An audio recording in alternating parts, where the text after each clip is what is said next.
দুর্যোগে বুয়া খবর ছড়ালে আইনি ব্যবস্থা, কাছাড়ের জেলা শাসকের কড়া নির্দেশ।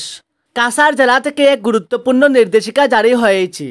দুর্যোগ পরিস্থিতিতে ভুয়া খবর ছড়ানোর বিরুদ্ধে কঠোর পদক্ষেপের হুঁশিয়ারি দিলেন জেলাশাসক মৃদুল যাদব। প্রবল বর্ষণ এবং জলস্তর বাড়ার পাশাপাশি হোয়াটসঅ্যাপ, ফেসবুক ও ইউটিউবের মতো ডিজিটাল মাধ্যমে ভুয়া খবর ছড়ানোর প্রবণতা বাড়ছে। এই পরিস্থিতিতে ডিজাস্টার ম্যানেজমেন্ট অ্যাক্ট 2005 অনুযায়ী তার ক্ষমতা প্রয়োগ করে কাছাড় জেলা প্রশাসন একটি কড়া নির্দেশ জারি করেছে। জেলাশাসক ও জেলা দুর্যোগ ব্যবস্থাপনা কর্তৃপক্ষের ডিডিএমএ চেয়ারপারসন মৃদুল যাদব জানান, দুর্যোগকালে ভুয়া খবর মানুষের মধ্যে আতঙ্ক, বিভ্রান্তি ও আইন শৃঙ্খলা বিঘ্ন ঘটাচ্ছে। এতে প্রভাবিত হচ্ছে দুর্যোগ মোকাবিলার কাজ। এই নির্দেশিকায় স্পষ্টভাবে বলা হয়েছে, কোনো ব্যক্তি, গোষ্ঠী বা ডিজিটাল প্ল্যাটফর্ম যেমন হোয়াটসঅ্যাপ গ্রুপ, ফেসবুক পেজ বা ইউটিউব চ্যানেলে যদি অযাচাইকৃত বা মিথ্যা তথ্য ছড়ায় তাহলে তাদের বিরুদ্ধে আইনি ব্যবস্থা নেওয়া হবে।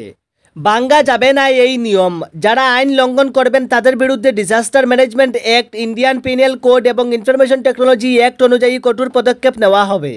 এই সমস্ত অনলাইন তৎপরতার উপর নজর রাখতে কাছাড় জেলার সাইবার সেলকে নির্দেশ দেওয়া হয়েছে জেলা পুলিশ সুপারের নেতৃত্বে। জেলাশাসক আরও আহ্বান জানিয়েছেন, নাগরিকরা যেন শুধুমাত্র সরকারি সূত্র থেকেই তথ্য সংগ্রহ করেন।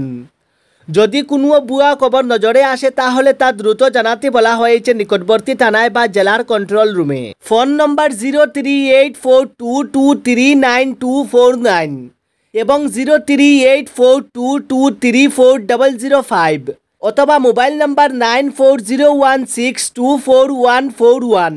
এই নির্দেশ তাৎক্ষণিকভাবে কার্যকর হয়েছে এবং পরবর্তী নির্দেশ না দেওয়া পর্যন্ত বহাল থাকবে।